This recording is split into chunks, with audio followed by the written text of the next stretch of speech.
SSC GD भरती 2024-25 तर पहा SSC GD चे जे पेपर आहे 4 फेब्रुवारीपासून या ठिकाणी चालू होत आहे। तर ज्या पण विद्यार्थ्यांचा येणाऱ्या दिवसामध्ये पेपर आहे तर तुम्हाला जे पेपरला जाताना कोणकोणते प्रश्न या ठिकाणी वाचून जावं लागणार आहे जेणेकरून त्या टॉपिक मधले प्रश्न परीक्षेला विचारले जाणार आहे। तर हे तुम्हाला आजच्या व्हिडिओच्या माध्यमातून सांगणार आहे। तर आजचा व्हिडिओ खूप महत्त्वाचा होणार आहे, व्हिडिओला आताच लाईक करा, ठीक आहे। तर SSC GD भरतीमध्ये मी वेळ न गमावता तुम्हाला या ठिकाणी सांगणार आहे की कोणकोणत्या टॉपिक मधून जे SSC GD मध्ये प्रश्न परीक्षेला विचारले जाणार आहे, ठीक आहे। तर हिस्ट्री या विद्यार्थी मित्रांनो इतिहास मधून जे प्रश्न परीक्षेला विचारले जाणार आहे 1 ते 2 प्रश्न जे इतिहास मधून विचारले जाणार आहे। तर इतिहास मधून आपल्याला काय करून जायचं आहे, जे वंश आहे, ठीक आहे, जसं हर्ष वंश के संस्थापक काय आहे, कोण आहे, मौर्य साम्राज्य का संस्थापक कोण आहे। तर हे जे आहे विद्यार्थी मित्रांनो वंश तुम्ही या ठिकाणी वाचून जा, याच्यातलो एक प्रश्न या ठिकाणी विचारला जाऊ शकते, लक्षात ठेवा।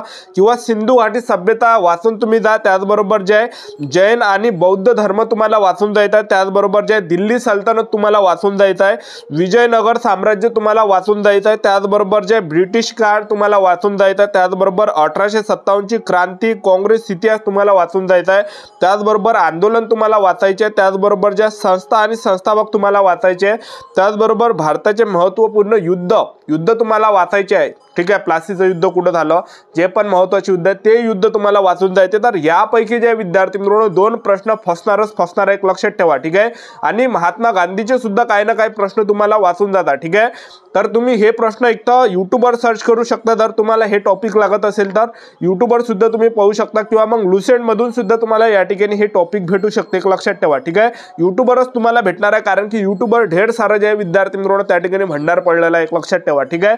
यूट्यूबवर जरी तुम्ही सर्च मारलं हे टॉपिक तर तुम्हाला याच्या रिलेटेड भरपूर प्रश्न या ठिकाणी पाहायला भेटणार आहे, तर ते एकदा वाचून तुम्ही या ठिकाणी चालले जा, ठीक आहे। त्यानंतर पहा पॉलिटी काय आहे, पॉलिटी मधून जे 2 प्रश्न परीक्षेला विचारले जाणार आहे। तर पॉलिटी मधून जे प्रश्न परीक्षेला विचारले जाणार आहे, भारतीय संविधानाचे कलम तुम्हाला एक वेळा वाचून जायचे, त्याचबरोबर जे मौलिक अधिकार तुम्हाला वाचून जायचे, त्याचबरोबर ज्या अनुसूचित संविधानचे भाग तुम्हाला वाचून जायचे, त्याचबरोबर सुप्रीम कोर्ट आणि रीट तुम्हाला या ठिकाणी वाचून जायचं आहे, त्याचबरोबर राष्ट्रपती तुम्हाला वाचायचं आहे, त्याचबरोबर प्रधानमंत्री तुम्हाला या ठिकाणी वाचायचं आहे, आणि संसद तुम्ही या ठिकाणी वाचा, त्याचबरोबर संशोधन तुम्ही वाचा, ठीक आहे। तर ह्या टॉपिक मधून जे 2 प्रश्न पडणार आहे, एक लक्षात ठेवा, ठीक आहे। झाले किती 4 मार्क, त्याचबरोबर 20 पैकी मी तुम्हाला सांगत आहे, ठीक आहे। 20 पैकी या ठिकाणी 20 पैकी कोणकोणत्या टॉपिक मधून किती प्रश्न येणार आहे, ठीक आहे। तसा एका प्रश्नाला 2 गुण मार्क आहे, ठीक आहे। तर आपण एक या ठिकाणी आपण जे अंकाचा या ठिकाणी घेणार आहे, तर याचे 2 प्रश्न परीक्षेला विचारले जाणार आहे, त्याचबरोबर जे हिस्ट्रीचे 2 प्रश्न, त्याचबरोबर पॉलिटीचे 2 प्रश्न, झाले किती 4 प्रश्न। त्यानंतर पहा जिओग्राफी आहे, भूगोलचे जे प्रश्न आहे, भूगोलचे सुद्धा 2 प्रश्न तुम्हाला पाहायला भेटणार आहे। भूगोलमध्ये जे कोणकोणते तुम्हाला वाचून जायचं, तर भूगोलमध्ये भारताच्या नद्या तुम्ही या ठिकाणी वाचून जा, ठीक आहे। त्याचबरोबर तुम्हाला भारताचे पर्वत तुम्हाला वाचवायचे आहे, त्याचबरोबर तुम्हाला जे या ठिकाणी दर्रे तुम्हाला या ठिकाणी वाचून जायचे, त्याचबरोबर जे बांध तुम्हाला वाचून जायचे आहे, त्याचबरोबर मुख्य पहाड्या तुम्हाला या ठिकाणी वाचायचे आहे, ठीक आहे। तर याच्या बाहेर जे 2 प्रश्न येणार नाही, एक लक्षात ठेवा, याच्या अंदरच जे 2 प्रश्न या ठिकाणी येणार आहे, याच्या बाहेर जाणार नाही, एक लक्षात ठेवा, ठीक आहे। तर ह्या टॉपिक मधले 2 प्रश्न विचारले जाणार आहे, झाले किती 6। त्यानंतर इकॉनॉमिक्स आहे, तर इकॉनॉमिक्स मध्ये सुद्धा 2 प्रश्न परीक्षेला विचारले जाणार आहे, इकॉनॉमिक्स अर्थशास्त्रामध्ये। तर अर्थशास्त्रामध्ये तुम्हाला पंचवार्षिक योजना एक वेळा वाचून जायचं आहे।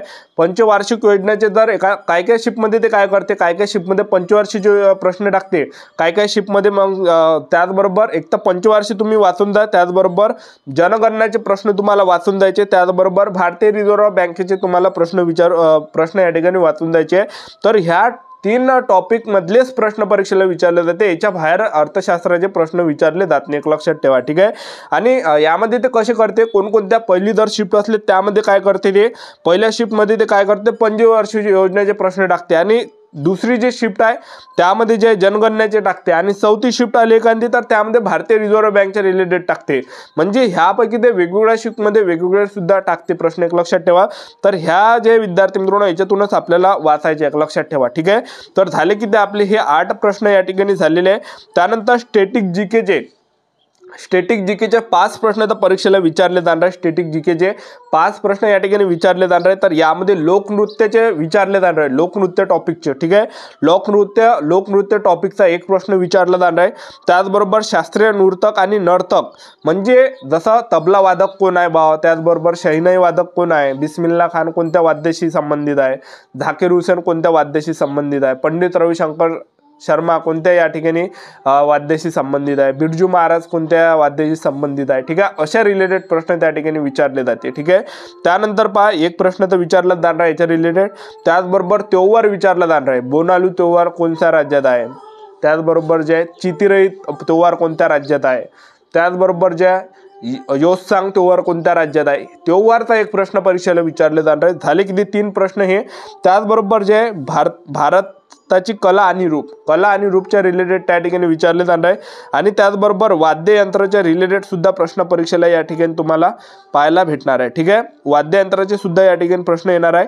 त्याचबरोबर जर पाहिलं आपण पुस्तक आणि लेखक याच्यातला येते नाही येत एक लक्षात ठेवा. आणि स्पोर्ट आपल्याला वाचून द्यायचा. स्पोर्टमधला एक प्रश्न तुम्हाला पाहायला भेटणार आहे. तर स्पोर्टमधला काय विचारते ते क्रिकेटर म्हणजे क्रिकेट खिलाडी विचारते ते, ठीक आहे. अंजुम चोपडा कोणत्या खिलाडी से अंजुम चोपडा कौन से खेल से संबंधित आहे, ठीक आहे. त्याचबरोबर जे या ठिकाणी जे अंकिता रैना किस खेळ से संबंधित आहे. अशा रिलेटेड खेळचा एक प्रश्न त्या ठिकाणी विचारला जाते प्रत्येक शिपला, एक लक्षात ठेवा, ठीक आहे. तर जे खिलाडी आहे तर खिलाडी तुम्हाला वाचून द्यायचा. हा प्रश्न प्रत्येक शिपला तुम्हाला या ठिकाणी पाहायला भेटू शकते, एक लक्षात ठेवा, ठीक आहे. तर अशा प्रकारे जे हे झालं. त्याचबरोबर जे पुरस्कार तुम्हाला या ठिकाणी वाचून द्यायचे. तर पुरस्कारचे सुद्धा एक प्रश्न या ठिकाणी विचारलं जाऊ शकते. तर हे 8 मी तुम्हाला सांगितलं स्टॅटिक जीकेचे. तर 8 पैकी 5 प्रश्न परीक्षेला विचारले जाते. तर आपले झाले किती या ठिकाणी. तर 8 आणि 5 झाले आपले इथं 13 प्रश्न, ठीक आहे. 13 प्रश्न झाले आपले. त्याचबरोबर 2 प्रश्न इकडून तिकडून जे विचारले जाते. तर झाले किती 15. आणि 5 प्रश्न जे विद्यार्थी मित्रांनो करंट अफेअरचे सुद्धा या ठिकाणी विचारले जाऊ शकते. तर करंट अफेअरचे आपल्याला काय काय वाचून द्यायचे आहे. तर पहा स्पोर्टच्या रिलेटेड एक प्रश्न परीक्षेला विचारले जाते. त्याचबरोबर जे नियुक्तीच्या रिलेटेड सुद्धा एक प्रश्न परीक्षेला विचारले जाते. तर करंट अफेअरमधून आपल्याला हेच टॉपिक या ठिकाणी वाचून द्यायचे. तर स्पोर्टचे तुम्ही या ठिकाणी एक प्रश्न वाचून स्पोर्टचा एक प्रश्न विचारला जाणार आहे. नियुक्तीचा एक प्रश्न विचारला जाणार आहे. त्याचबरोबर जे महत्त्वपूर्ण दिवस आणि थीम विचारली जाणार आहे. त्याचबरोबर पुरस्कार आणि सन्मानच्या रिलेटेड सुद्धा एक प्रश्न परीक्षेला विचारला जाणार आहे. आणि शिखर संमेलन आहे, ठीक आहे. शिखर संमेलन आहे याच्या रिलेटेड एक प्रश्न परीक्षेला विचारले जाणार आहे. तर 5 प्रश्न हे परीक्षेला विचारले जाणार आहे. अशा प्रकारे 20 प्रश्न जे विद्यार्थी मित्रांनो पेपरला विचारले जाणार आहे, एक लक्षात ठेवा, ठीक आहे. ह्या टॉपिकच्या बाहेर प्रश्न या ठिकाणी विचारले जाणार नाही, एक लक्षात ठेवा. तर हे सर्व आपल्याला वाचून द्यायचे. त्याचबरोबर जे आपल्याला जे खिलाडी तर खिलाडी तुम्ही वाचून द्या या ठिकाणी. जे वादक आहे वादक सुद्धा तुम्हाला वाचून द्यायचं या ठिकाणी, ठीक आहे. त्याचबरोबर जे कप आहे आणि तुम्हाला एक महत्त्वाचा एक सांगतो जे कप आहे, ठीक आहे. या ठिकाणी डुरंड कप कोणत्या खेळाशी संबंधित याच्या रिलेटेड एक प्रश्न प्रत्येक शिपला पाहायला भेटू शकतो, एक लक्षात ठेवा. डुरंड कप का संबंध, त्याचबरोबर आगा खान कप, त्याचबरोबर जे लिस्बन ट्रॉफी, त्याचबरोबर जे या ठिकाणी नेहरू ट्रॉफी. तर ह्या ट्रॉफी आणि कप तुम्ही पाठ करूनच जा. हा एक प्रश्न तर विचारला जाणार आहे, एक लक्षात ठेवायचे रिलेटेड. तर हे प्रश्न तुम्हाला वाचून जायचे. आजचा व्हिडिओ कसा वाटला हे कमेंट बॉक्समध्ये लिहा. आजच्यासाठी इथंच थांबतो. भेटूया नेक्स्ट व्हिडिओमध्ये. जय हिंद, जय